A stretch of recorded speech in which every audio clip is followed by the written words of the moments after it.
Today, the president presented the new budget to the National Assembly, and he made, I've mentioned that before he started the presentation, they sang on your mandate, which is quite unfortunate.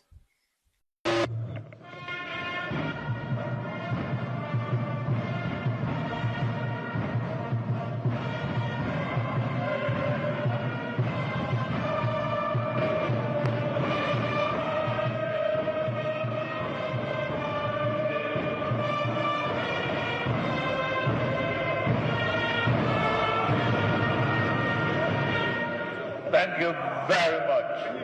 Please be seated. National Assembly, which is a co-equal, independent arm of government, is singing songs of on your mandate at an official function. It has been happening, and it happened again today, which is really bad, which is very sad. People that are doing on your mandate, what level of respect will the executive have for them when it comes to following the rules? We see this issue of budget, that budget from 2024 flows into 2025. Now we are entering 2026 as if they want to run 3 budgets at the same time, Then the president said that will not be the case.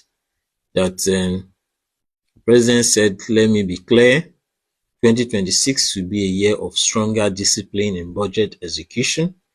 I've issued directives to the ministers of finance, budget, the Attorney General of the Federation, and the DG of budget to ensure that the 2026 budget is implemented strictly in line with appropriate details and timelines. So I hope that will be followed through. So some of the high points of the budget that was presented. So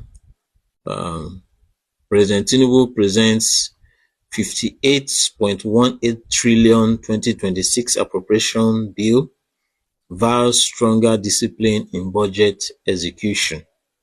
So 5 quotes from President Tinubu's 2026 budget presentation. This from the Aso Rock Villa Presidency ex Ando. It says, on delivery and governance, the president said, the most significant budget is not the one we announce, but the one we deliver, one that matches our words with results and our allocations with outcomes that citizens can see, feel, and trust. Then on security and national stability, he said, national security remains the foundation of development. Any armed group or gun-wielding non-state actor operating outside state authority will be registered as terrorists, and will show no mercy to those who commit or support violence and crimes. And on fiscal discipline and accountability, the president said, we will spend with purpose, manage debt with discipline, and ensure that every naira borrowed or spent delivers measurable public value. Nigeria can no longer afford leakages, inefficiency, or underperformance in strategic institutions. Then on reforms and sacrifice, President said, though necessary, the reforms have not been painless. Families and businesses have faced pressure and systems have been disrupted. Yet I assure Nigerians that their sacrifices are not in vain, because the path of reform is the surest route to lasting stability and shared prosperity. Then on the direction of the nation, he said, today I present a budget that consolidates our gains, strengthens our resilience, and takes this country out of the dark tunnel of hopelessness, from survival to growth, and from uncertainty to shared prosperity. So those are key quotes from the budget presentation. Then there is something from, check, get it. Okay, budget.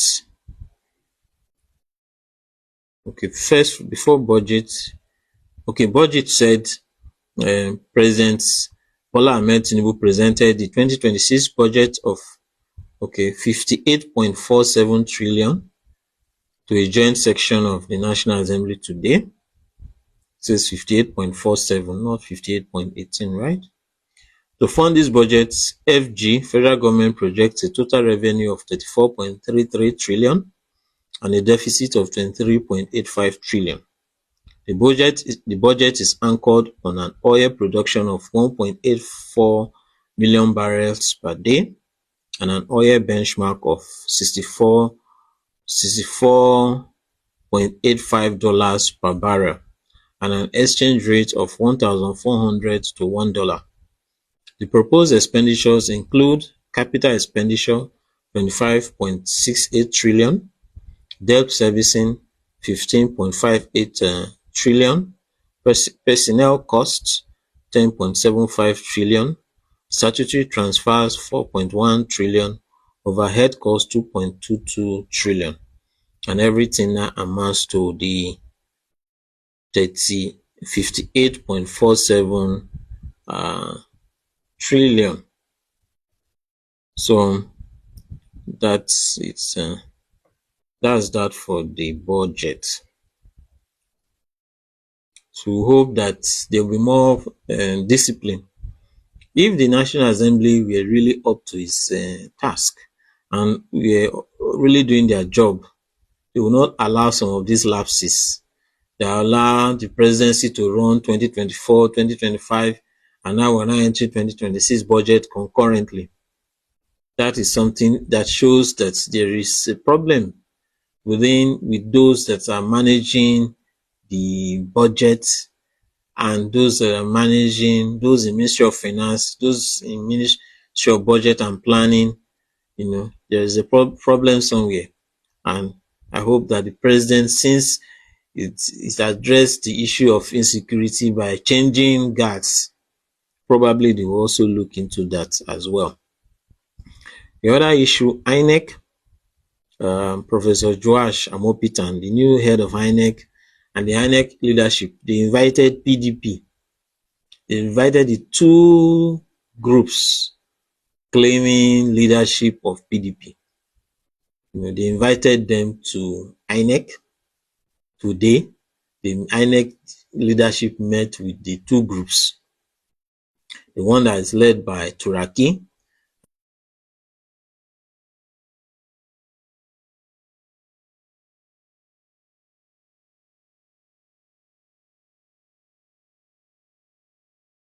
by Sam Anyanwu.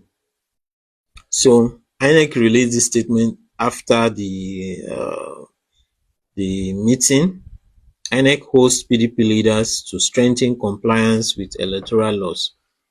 The Independent National Electoral Commission (INEC) on Friday, 19 December 2025, hosted factions of the People's Democratic Party (PDP) at an interactive meeting to strengthen compliance with the Constitution, the Electoral Act, and the Commission's regulations ahead of forthcoming elections.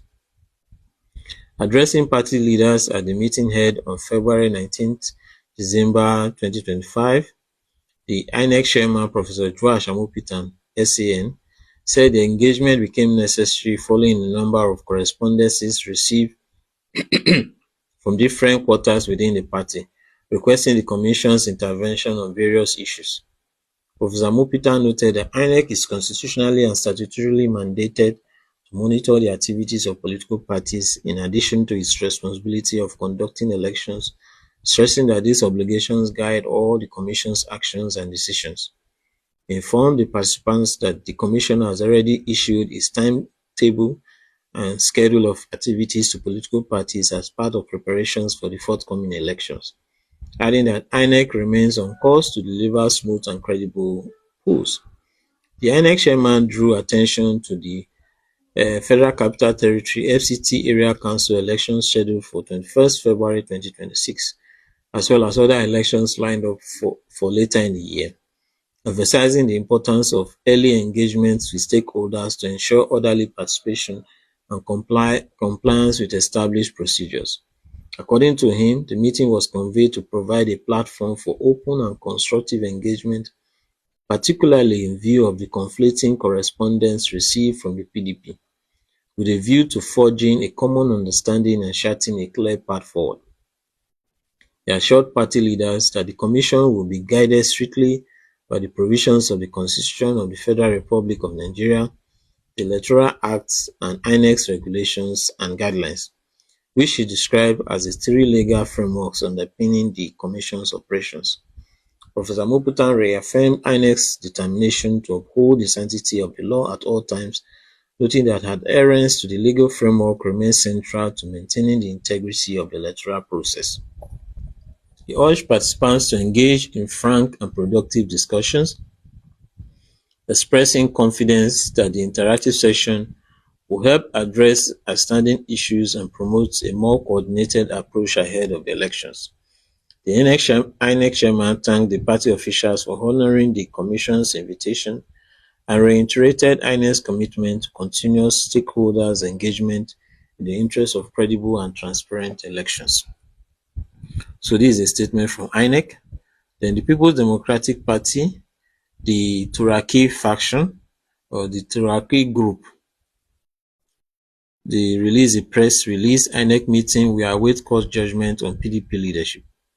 Earlier today, the chairman of the Independent National Electoral Commission, INEC, Professor Josh Amopitan SAN, invited the Kabiru Turaki-led National Working Committee of the People's Democratic Party, some other members of our party who are claiming to be in different leadership positions in the party, and some former members of our party who are claiming to be in different leadership positions in the party, in its words, find a way to resolve the lingering crisis in the party.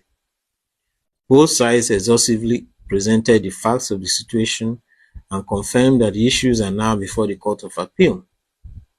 At the end, the INEC chairman concluded that the meeting was called to hear from both sides, though the Commission is aware of the pending cases at the Court of Appeal, and that the Commissioner awaits the final judgment of the court on the matter. At the end of the meeting, National Chairman Kabiru Turaki SAN said, as the authentic leadership of the party that emerged at a valid convention, though contested in court, while awaiting the pronouncement of the court, we will continue to undertake the duties of an opposition party, which is to hold government to account on critical issues like security, infrastructure, education, healthcare, etc. So personally, I know that Professor Josh Amopitan, the new INEC chairman, and is trying to do things differently.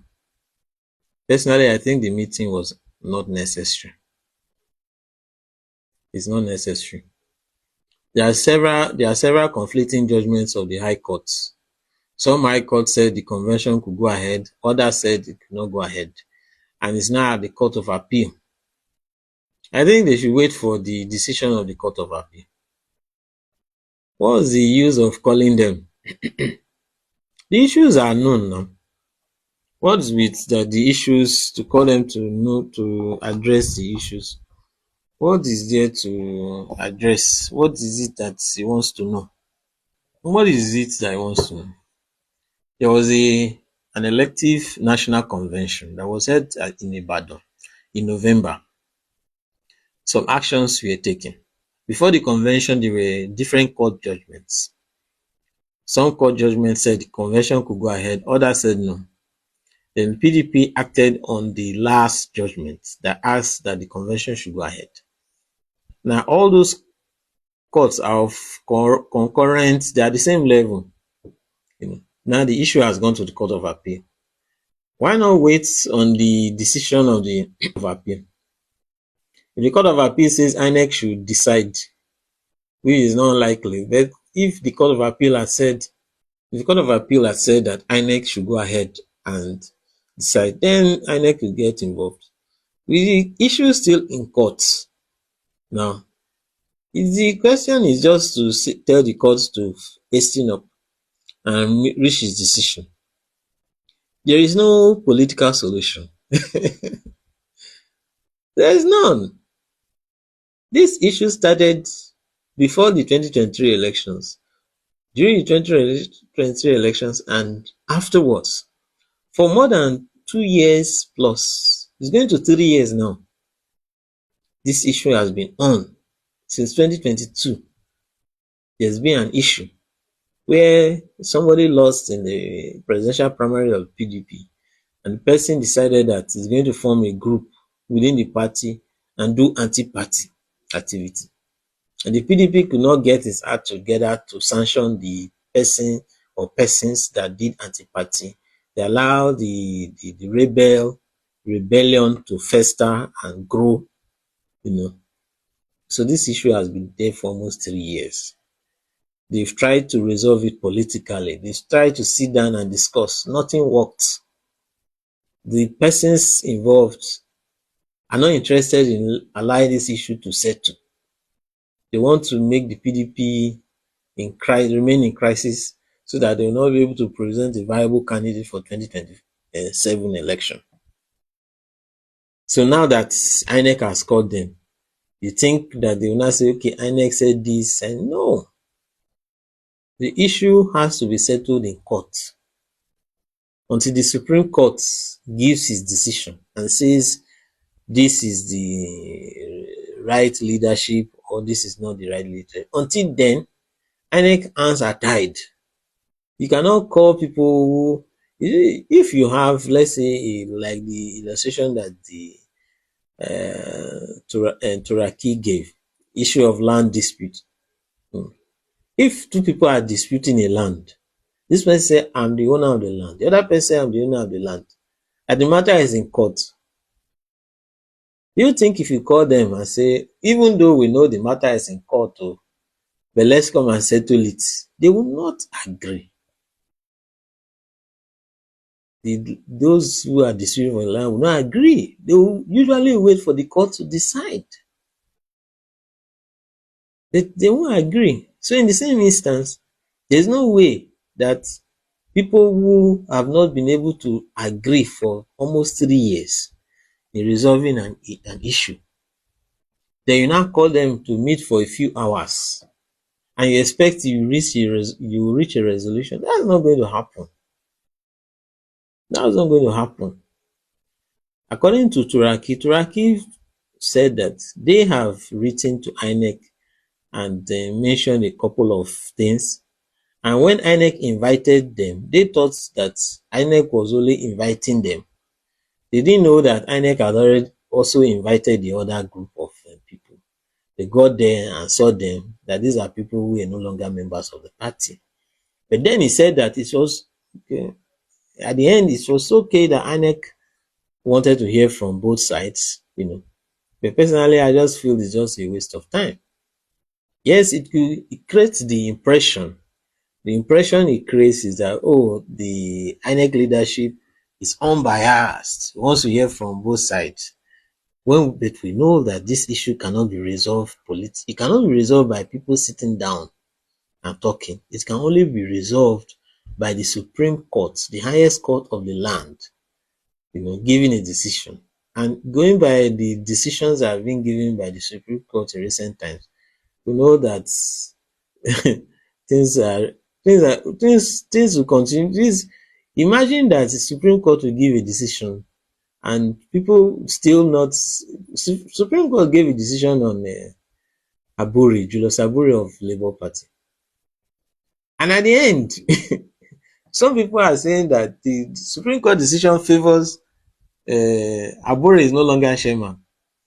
The other people said a Supreme Court decision shows that Aburi is still the chairman. Can you imagine? They took the Alex Oti, Peter Obi, Nenadi Usman, they took the certified copy of the Supreme Court judgment, took it to INEC and said, this is the judgment of INEC. That Abure is no longer chairman. And yet, till now, Abure is still claiming chairman. And he organized a NEC that INEC attended.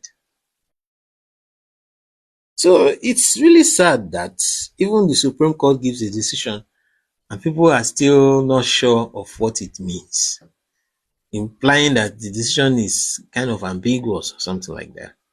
But being that as it may, the Supreme Court is the final court of the land.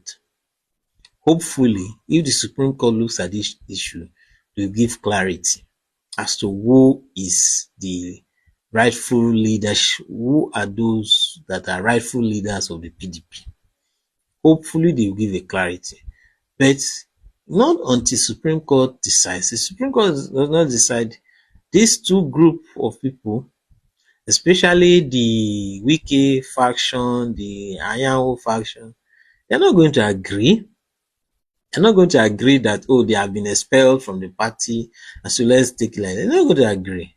They're going to insist on the court's system or court issue being settled. So I think this was just a waste of time. The INEC chairman wants to give an appearance of, okay, it's unbiased. But at the end of the day, whatever you do is you look at the outcome. Some things are just wastes. You spend so much time just you have two warring factions that for 2-3 years they've not settled. Then you think you can just come within few hours and talk to them and the thing will settle. No, it's not going to be resolved like that. So hopefully the courts will expedite its decisions so that we'll now know whether or not. We saw the reports that Tinubu reverses controversial promotion of ADC to Brigadier General after public outcry.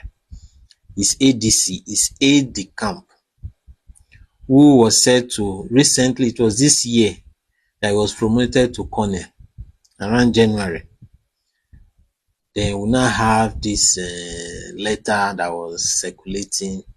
The letter now stated that there was a directive that the chief of army staff also should promote the colonel, who is ADC, to promote him to Brigadier General, and that he will still remain as the ADC even as a Brigadier General, which is, many people have said, was it was really something unusual, and something that it appears the presidency, they don't really think through some things before they do it. Because going by what has been happening with the alleged coup plot, with insecurity, having to change service chiefs, having to retire a lot of officers because of the new service chiefs, cannot be their seniors cannot remain in the service. They have to retire them. With all that has been happening, then now somebody that was promoted to colonel just this January, you want to promote him to Brigadier General because he's your ADC. And even as Brigadier General, he will not still remain as a as a ADC. This is just funny, you know. I don't know the thought process. Why? It's just made changes. It's not as if you want to appoint this person into any position. It's not possible. You can't appoint him now as anything. You understand? Because you just made changes, and the changes you've made, these changes that you've made, you give them time to work. Officers were just promoted. This person doesn't deserve this, So I'm glad that the decision has been reversed, but that shouldn't have been in the first place. You think through some things. Think through it. The issue of the government and the military establishment, there's this tension, So I think that the presidency should, next time you have a defense minister who is former chief of defense staff, get their opinion on some things, so that you don't make decisions that you now have to now go back and reverse.